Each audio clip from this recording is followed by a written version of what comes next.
Bienvenidos a Foro 4. Hoy tenemos el gusto de contar con una personalidad no solamente importante para México, sino para el mundo. Me refiero al padre Leonel Narváez Gómez, un padre colombiano que ha destacado en los últimos años por sus esfuerzos en encontrar nuevos caminos para resolver el tema de la violencia. Y la propuesta es muy provocativa y sugerente. ¿Cómo resolver el problema de la violencia que hay en el mundo a través del perdón y la reconciliación?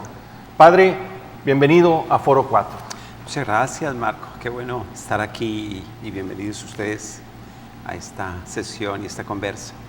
Queremos hacer una plática rescatando de lo más importante, porque la verdad que con el padre, hoy que lo he venido acompañando en varias reuniones, se puede platicar muchas horas y aprender mucho. Pero un tema que me parece muy destacado es la propuesta que usted hace, padre. Usted dice, la violencia combatido con más violencia ha sido un fracaso. No podemos seguirnos armando, no podemos ir generando más cárceles, más decisiones punitivas. Lo que necesitamos hacer es recuperar el sentido humano de todo esto, la reconciliación y el perdón. Sí, pues mira, esa propuesta viene desde hace más de 2000 años y sin duda, aunque el tema del perdón es transversal a muchas culturas religiosas, también transversal a muchas culturas aborígenes. El tema del perdón, por algún motivo extraño, ha estado olvidado en las ciencias sociales, más en las ciencias políticas y yo diría también en las ciencias religiosas. Por fortuna, solo hasta hace unos 20 años, en Estados Unidos sobre todo, comenzó a revivirse todo lo que es teoría, menos metodología, sobre todo teoría sobre el tema del perdón y sobre todo el tema asociado con lo que había sido la Primera y la Segunda Guerra Mundial. Entonces, hoy yo pienso en el año 2014, estamos como que teniendo ambientes muy favorables al tema del perdón. Yo viajo un poco por el mundo y lo que me doy cuenta es que la propuesta del perdón es aceptada no solo por cristianos, incluso católicos, pero sobre todo también por budistas, por hinduistas, por musulmanes. Y sobre todo que comienza a verse el perdón como un ingrediente de la paz sostenible. Nosotros, para el caso concreto en Colombia, ya venimos diciendo, la paz que se cocina sin perdón se agria, se daña. Y el perdón va constituyéndose como un componente indispensable de lo que se llama hoy en día la paz, que es la paz sostenible, la paz que dura. Un caso concreto de la paz que no dura es la paz entre los judíos y palestinos, que llevan siglos, 20 y más siglos de violencia, de guerra entre ellos, precisamente porque no han logrado perdonarse, han logrado negociar, han hecho pactos y entregas de tierras, ¿sí? Se han concedido algunas cosas, pero no se han logrado perdonar y por eso la paz no ha sido sostenible, porque no han tenido componentes sinceros de transformación de narrativas, de transformación, digamos, de corazones. ¿Qué es el tema que tenemos? Cuando nosotros aplicamos la justicia tradicional, metemos a alguien en la cárcel y usted decía, ese es un tipo de venganza también, pero además en las cárceles las estadísticas dicen que lejos de esa recuperación, esas personas vuelven a reincidir, lo cual demuestra que ese sistema ya no da de sí. Sí, claro, yo pienso que la justicia punitiva es un legado, digamos, hay dos legados que para mí han sido perversos en la historia de la humanidad. Grecia nos dejó el legado de la razón que después, digamos, se pretende hacer como razón pura, que sobre todo en una época industrial se vuelve lo más importante es la razón. Hoy en día yo diría que está comenzando a ganar o a ganar espacio, ganar lo que nosotros llamamos el corazón. El corazón es la importancia que tienen las emociones, la importancia que tiene el coraje, el rencor, las ganas de venganza en un ambiente, digamos, de violencia. Entonces decía, por un lado, la cultura griega nos dejó el culto a la razón. La cultura romana contemporánea a la griega nos dejó la justicia penal, la justicia punitiva. Y si en algo, digamos, nosotros resaltamos a Roma es por la justicia penal o punitiva que nos dejó. Y la justicia punitiva entró también, digamos, en unos momentos históricos en que Roma comenzó a estabilizar sistemas de monedas, sistemas de medidas,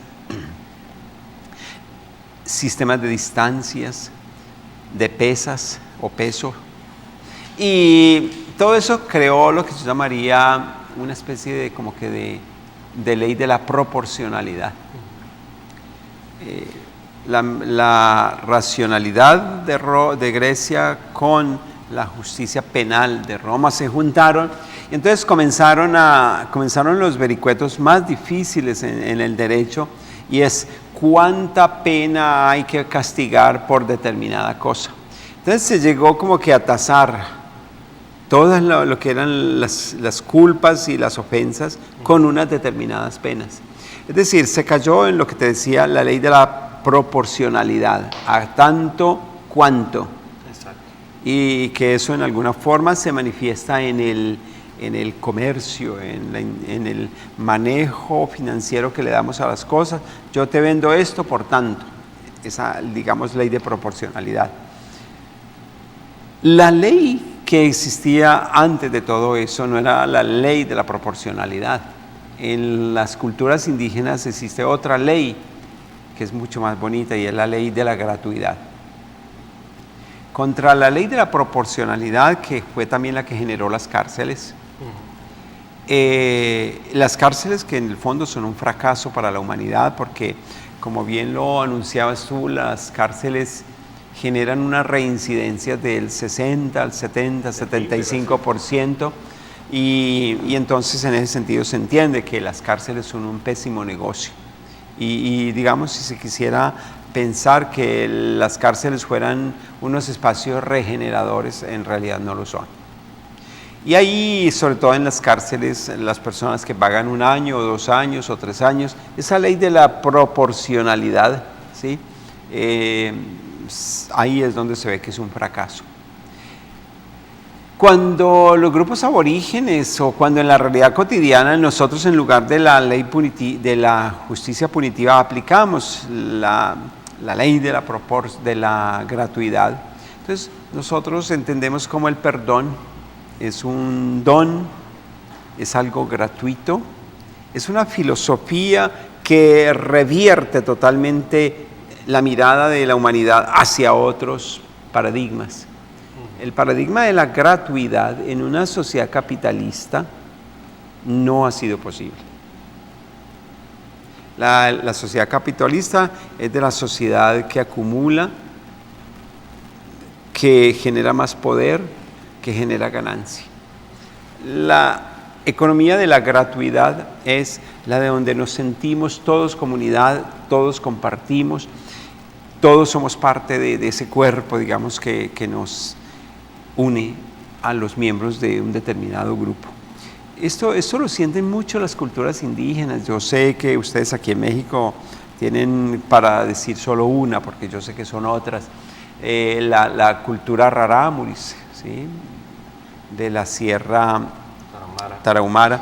Y entonces yo pienso que la humanidad está como que comenzando a volver a unos tiempos anteriores, cuando incluso la humanidad vivía en una perspectiva diferente, y la perspectiva diferente, dicen los historiadores, 10.000 años antes de Cristo, es que la cultura era no patriarcal como es hoy, sino que era matriarcal. manejaban las mujeres, dirigían las mujeres. Y entonces cuando se le rompe esta organización matriarcal y se pasa a la organización patriarcal, es cuando se desmadra este mundo con las armas, con los ejércitos, con la violencia, con las cárceles. Si la humanidad hubiera podido seguir con la cultura matriarcal, con la cultura de la mujer, de lo femenino, nuestro mundo sería diferente. Lo que usted propone no es quitar la justicia, no quitar las cárceles, sino dar un paso atrás en el tema de la prevención, que es volver a recuperar la convivencia, la armonía, los principios y los valores humanos en la relación. Y cuando hay esta clase de conflicto, no quedarnos solamente en una pena convencional, sino perdonar y buscar, si es posible, la reconciliación. O sea, no es, por lo que veo de su planteamiento, no es un planteamiento ingenuo, pues es algo que se practica todos los días con éxito en otros ámbitos. Sí, mira, lo que estamos proponiendo, yo siempre trato de resumirlo, es hacer un ascenso evolucionario, ayudarle a la humanidad a ascender un pasito superior, donde lo primero que tendríamos que hacer es ayudarle a las personas a que se hagan conscientes de que todos nosotros vivimos y actuamos básicamente por los instintos de un cerebro animal, un cerebro arcaico que siendo el 90% o más de nuestro cerebro, todavía nos pesa demasiado. Es el cerebro que se instala en la relación entre marido y mujer, el cerebro que se instala muchas veces en la relación con el hijo, la hija, el cerebro arcaico que se instala en la relación con el vecino. Es el cerebro, digamos, primitivo, el cerebro cuya característica principal es el coraje, tal y cual, por eso se le llama el cerebro reptílico, el cerebro que agrede, el cerebro que reacciona sin pensar. El coraje es la principal causa de la violencia. Y el coraje es la principal causa de la violencia, sobre todo porque es que el coraje es la semillita que genera violencias graves, precisamente porque el coraje en menos de nada repetido, el coraje repensado, recordado, el coraje se transforma en rencor o en odio. Y en menos de nada el rencor o el odio se salta y se convierte en ganas, en deseos, en urgencias de venganza. Y entonces cuando en la relación interpersonal o en las relaciones colectivas se generan los deseos de venganza, ya se sale de madre, digamos, la violencia. Y entonces caemos en situaciones tan críticas como fue, por ejemplo, la violencia incomprensible del genocidio en Ruanda, por ejemplo. 900,000 personas asesinadas en 3 meses. Increíble. O lo que pasa en situaciones un poco más prolongadas, como puede ser el narcotráfico, ¿sí? La venganza, el rencor, la rabia que inyectan los... Usted dice que los narcotraficantes juegan con estos sentimientos y los manipulan para poderse apropiar de las comunidades, ¿no? Sí, mira, pues yo en estos esfuerzos de reflexión sociológica que hago con otros pares, lo que encuentro es que el narcotráfico aprovecha la rabia, el rencor, el coraje de los pobres para tomar como que el trampolín de lanzamiento para su negocio, el coraje de los pobres. Ese trampolín es el coraje de los pobres. Entonces el pobre se siente muy atraído cuando le ofrecen una economía fácil, que gana mucho, rápida, y entonces la persona pobre, la persona de la colonia pobre, inmediatamente acepta esa economía porque pues le responde a una necesidad inmediata que tiene. Entonces el pobre de la colonia comienza inmediatamente a vender, a hacer el menudeo, digamos, de la droga. Y el narcotraficante aprovecha también ese coraje diciéndole, mire, y aquí está esta arma. Y entonces le entrega armas. Y fuera de entregarle armas, le dice, yo le entreno grupos que se coordinen para que generen extorsión, para que generen secuestro. Y en menos de nada se escaló la violencia en una ciudad. ¿Por qué? Porque ese uno o dos narcotraficantes encontraron un batallón listo. Claro. Pero también hay políticos que juegan con esta, usted le llama economía política del rencor, que aprovechan este sentimiento y lo convierten en una forma de ganar adeptos, ¿no? Y mira, Marco, que ese es un tema muy sutil, muy imperceptible muchas veces, pero con unos efectos poderosos muy perversos. Y es que los políticos abusados saben oler dónde inyectar rencor, dónde inyectar coraje, dónde inyectar odio para ganar votos. Sí. Y entonces hay políticos que viven prometiendo que hay que aumentar el ejército, que hay que entregarles armas mejores, que hay que multiplicar las cárceles, que todos esos bandidos, bandoleros, toca guardarlos todos en cárceles. Y en fin, lo que hacen ciertos políticos es aprovechar el coraje de los pobres para generar más violencia. Ahora, por otro lado, esto habla de un problema de fondo de nuestros tiempos, que es el analfabetismo emocional. Como que no estamos preparados, nadie nos educa, nadie nos enseña el manejo de las emociones, que es fundamental, porque el ser humano es básicamente corazón, emoción. Pues sí, mira, Marco, el problema viene, como te decía ya antes, de una cultura a la razón. Y entonces hasta ahora ha valido la persona que aprovechando su razón aprende, conoce, sabe, pero nunca nos hemos preocupado del tema de la emoción, del que siente, del que se relaciona, del que reacciona. Entonces las emociones fueron siempre despreciadas. Sí. Y esos 20 centímetros de carretera que hay entre el corazón y la razón es la carretera menos conocida del mundo. Las personas no saben manejar las emociones. Pueden manejar un conocimiento digamos, racional, pero nosotros no sabemos manejar las emociones, nunca nos lo enseñan. Hasta ahora, en los últimos 8 o 10 años, es cuando se habla de capital emocional, de inteligencia emocional.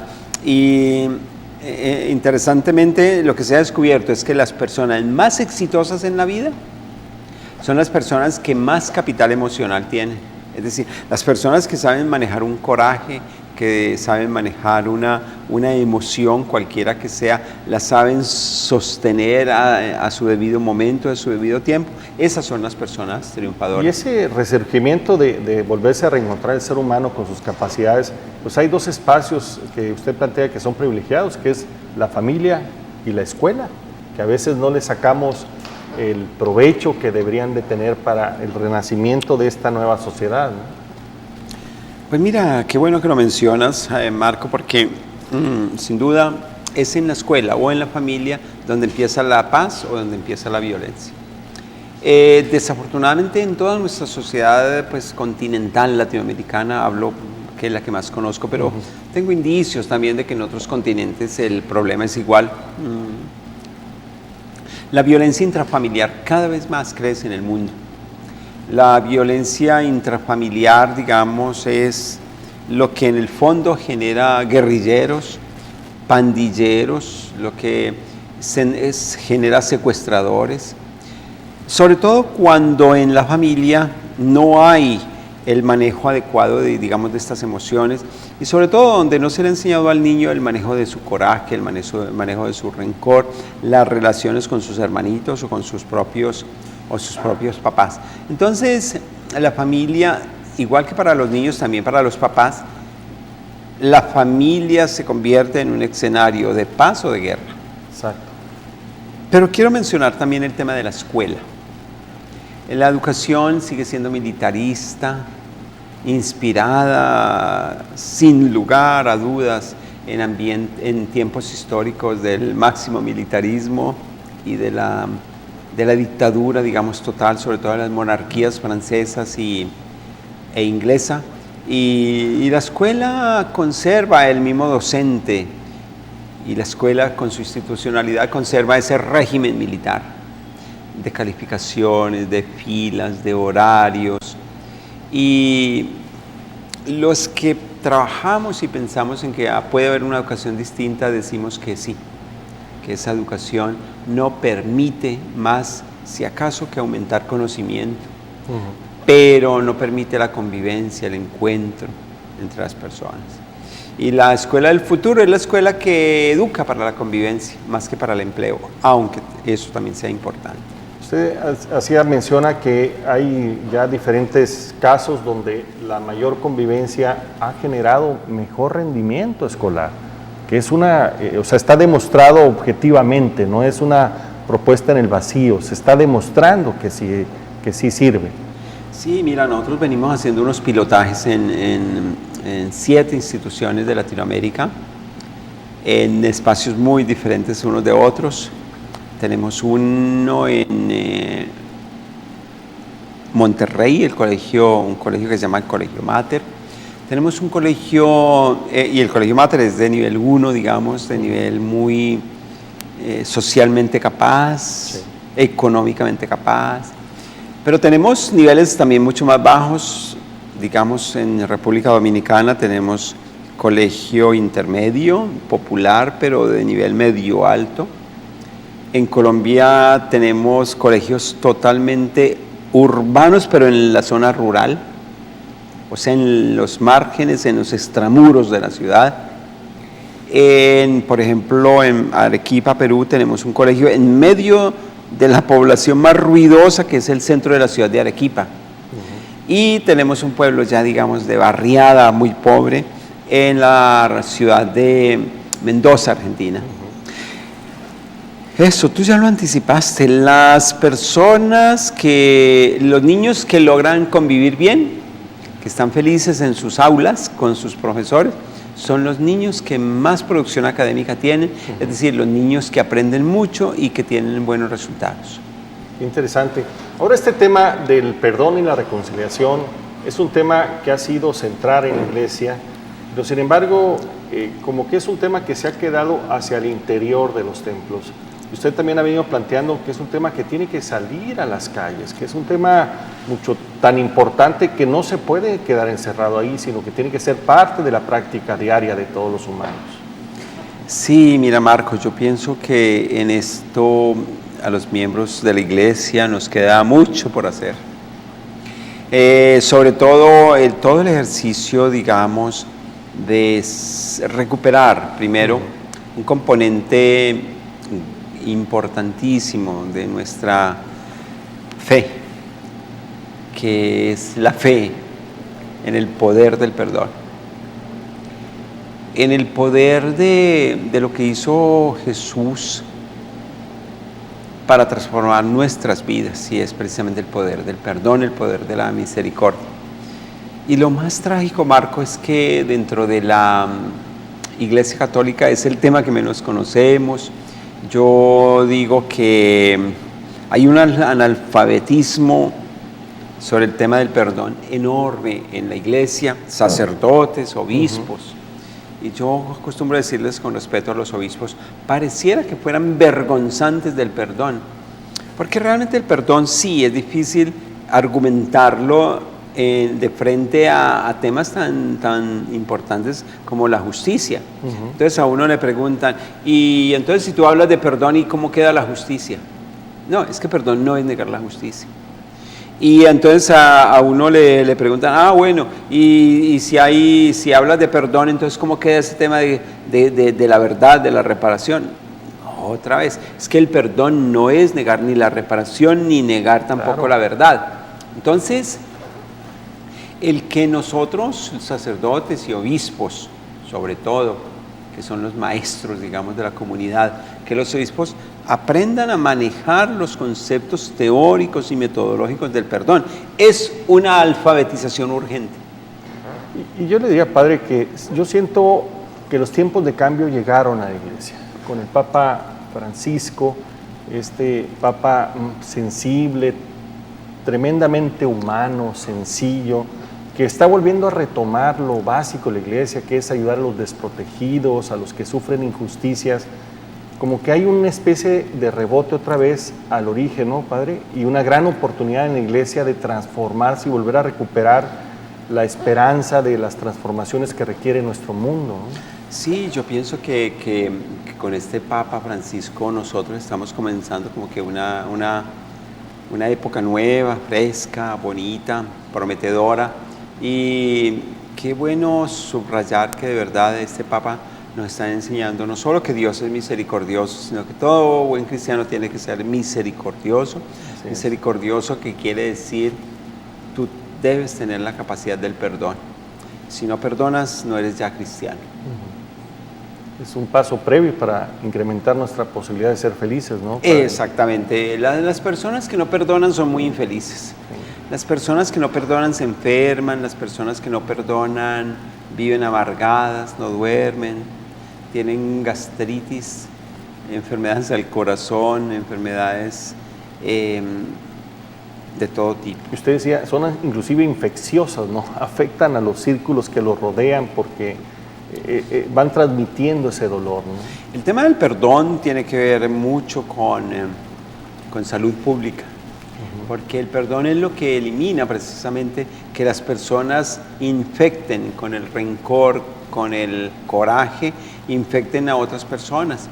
Normalmente son los hijos inmediatos o son los papás o el marido o la mujer. Y por eso que el tema del perdón es un tema de salud pública. Así es. Es un tema de salud pública posiblemente muy refinado. Tuvimos la fortuna de tenerlo aquí en Hermosillo, Padre, y sé que se reunió con varios grupos de la sociedad civil, platicó con ellos de diferentes temas, grupos variados, empresarios, gente que está ayudando, gente que está pasando también por problemas graves. ¿Qué nos podría decir? ¿Qué logra usted identificar en este Hermosillo, en este Sonora que está queriendo salir adelante?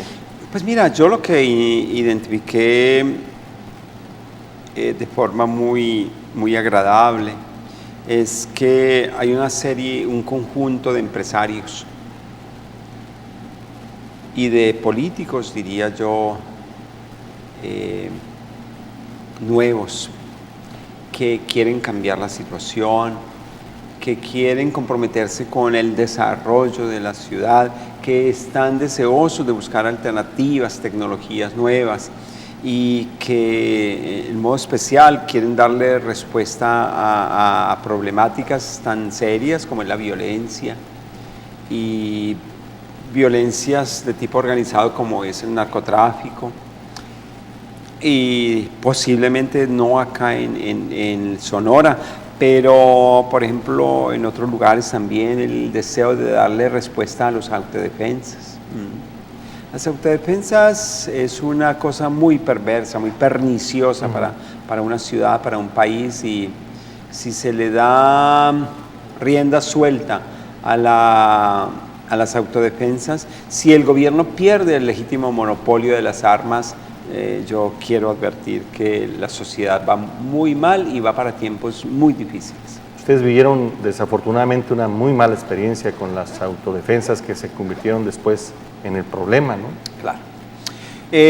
Las autodefensas, entre otras cosas, nacen como respuesta o como coraje o como rencor, ganas de venganza contra los grupos de izquierda. Se convierten en grupos de extrema derecha y en menos de nada generan en todo el país unos escenarios de venganza, de rencor y de violencia de la más desgarrada y desproporcionada. Y por lo mismo yo sí le digo a todos los mexicanos, no permitan jamás que las armas se salgan del monopolio legítimo que es el Estado. Así es.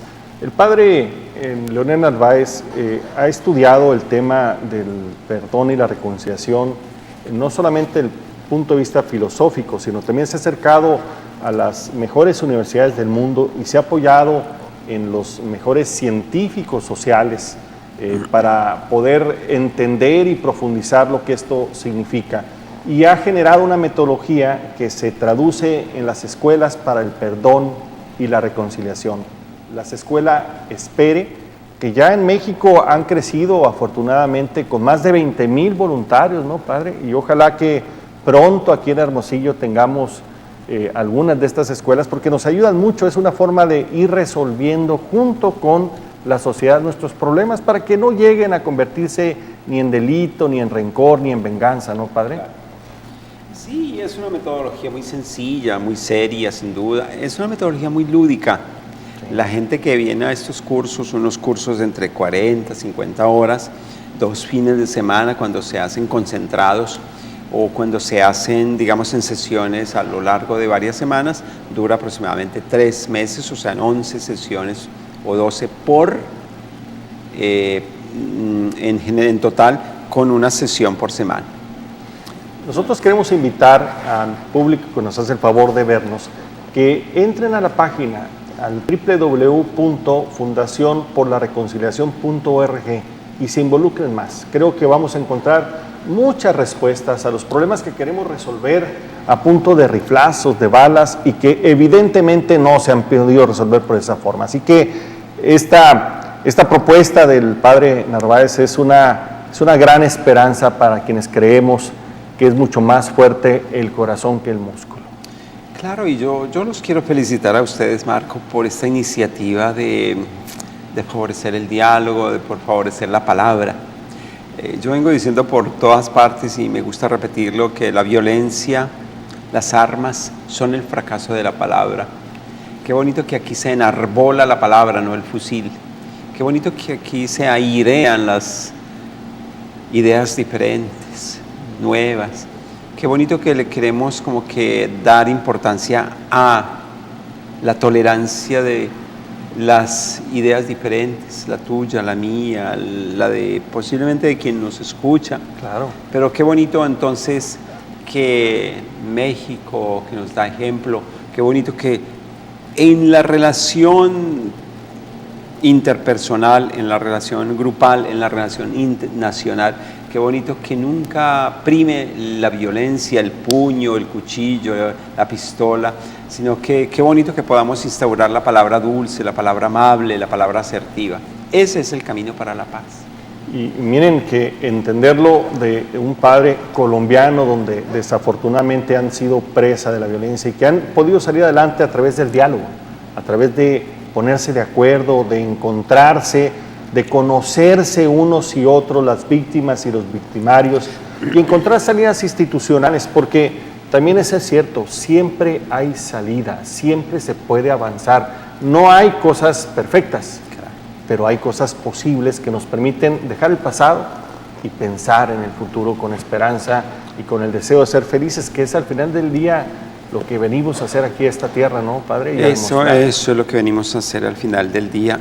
Y sobre todo para las personas que no logran perdonar, yo quisiera decirles algo que me parece fundamental en la vida, y es que el perdón no cambia el pasado, pero sí cambia el futuro de las personas, de los colectivos humanos, de los países. Muy bien, pues queremos darle las gracias al padre Narváez. La verdad que ha sido un placer, me ha tocado poderlo acompañar a varias de las reuniones.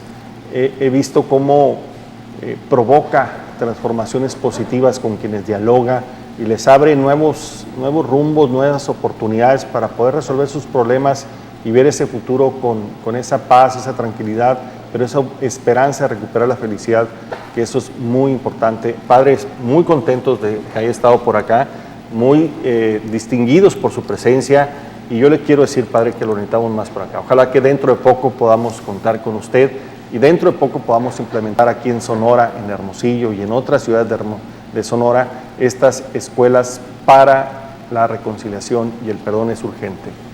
Muchas gracias, felicitaciones a todos los habitantes de Sonora que trabajan por la paz, que quieren un estado más progresista, y yo solo quisiera decirles, el progreso solo es posible con la paz, con la reconciliación entre todos nosotros.